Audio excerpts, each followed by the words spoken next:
All right. Now, it's interesting, Chuck, when I was watching the North Korean representatives who were oddly enough able to get into the front row to try to stare down President Trump as he was making those remarks. If they thought they'd intimidate him, it didn't have that effect, at least from what I could see. But they would obviously, he kept escalating it, referring to the North Korean leader as Rocket Man, that we could be intent on destroying and not putting up with North Korea. Does that register when you hear it from the president in person? You're sitting but feet away from him, or is it just the same sort of, this is the UN, this is what they do, they talk back and forth one? I think the president, when he called out, and he called out the UN, he called out Venezuela, Cuba, he called them all out.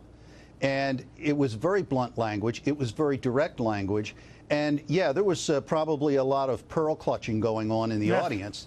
But the fact of the matter is, he is a guy who clearly lays out what he is thinking. You know, it doesn't appear that there's a great amount of filter in there. He's telling people exactly. And the press said, oh, he's not going to mention Islamic terrorism because the Pentagon had an objection, so they took it out of the speech. Yeah, well, they took tear down this wall out of Reagan's speech, too. Both of those speeches are going to be remembered. He put a couple of things back into the speech. Harry, one of the things I learned from talking to Jens Stoltenberg, the NATO Secretary General, in his most polite terms, that's not the way they speak there, but he acknowledged that Donald Trump speaks a little bit differently. But I would imagine to the diplomatic community, he was like a bull in a china shop there.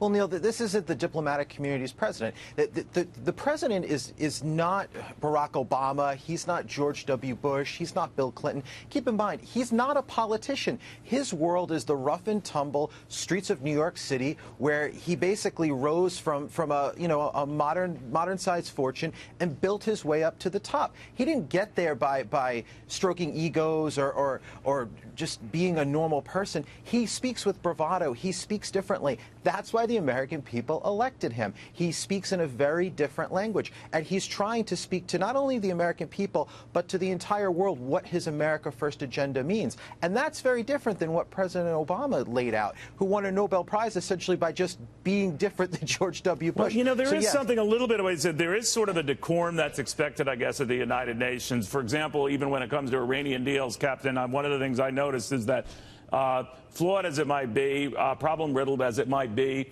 it is deemed to be an international agreement that you can't willy-nilly rip up. Yet there was Donald Trump today telegraphing that might be exactly what he does. This is regarding Iran. Listen to this.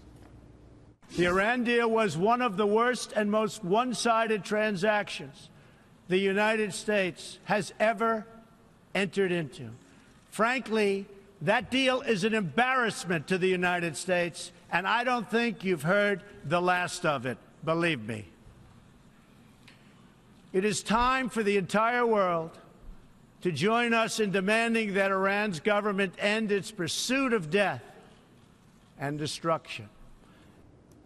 You know, Captain, I always wish that there were thought bubbles with still shots of leaders listening to Donald Trump, but I guess it would be a bad far side. But what did you make of what he was saying? Because he seems to be saying that even if he can't prove that Iran has violated the deal, they violated, and he has said this repeatedly, the spirit of the deal, has a very good hunch that they're working with the North Koreans. But wouldn't you need unequivocal proof of that, at least to go before the United Nations and say, let's rip this turkey up? Well, I think the United States has entered into a very, very bad deal. And what we have to consider is that at the same time Kim Jong-un is over there testing intercontinental ballistic missiles and thermonuclear warheads, that the Iranians are tied into that development program. And so regime change really ought to be our policy for Iran, as denuclearization is our policy for Korea.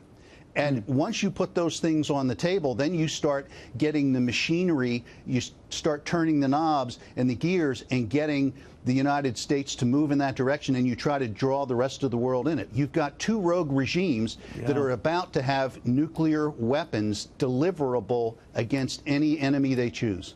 You know, I'd like to end, if you don't mind, on a market kind of a comment here, and I know it seems nerdy, but just to make the point I often do on this broadcast, that markets are kind of uncanny indicators for angst or the lack thereof. And I'm saying it's more the latter now, because if they're concerned about this escalating into war, either with North Korea, or for that matter, ripping up agreements with Iran and then facing whatever, they're not too concerned. We're in record territory yet again.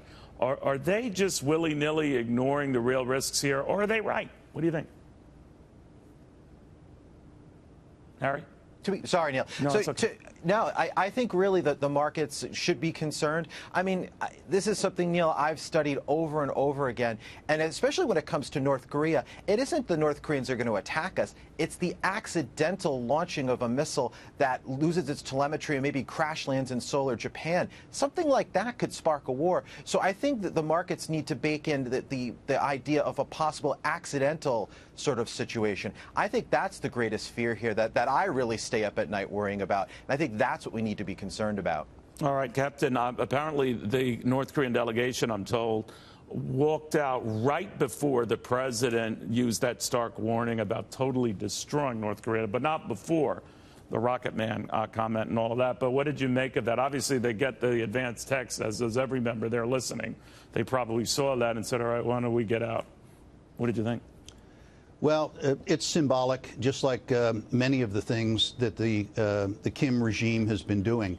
But once you get past the symbolic theater, the kabuki dance that they do up there in the UN, and you reflect back on what's really going on, just as was stated a couple of minutes ago, this is really serious, because it's not just the miscalculation, it's the accidental launch of a weapon that could take really bad things happen. It could make really bad things happen. And it wouldn't be intentional, it would be accidental, but because the sides don't trust each other so much, it's going to be deemed intentional.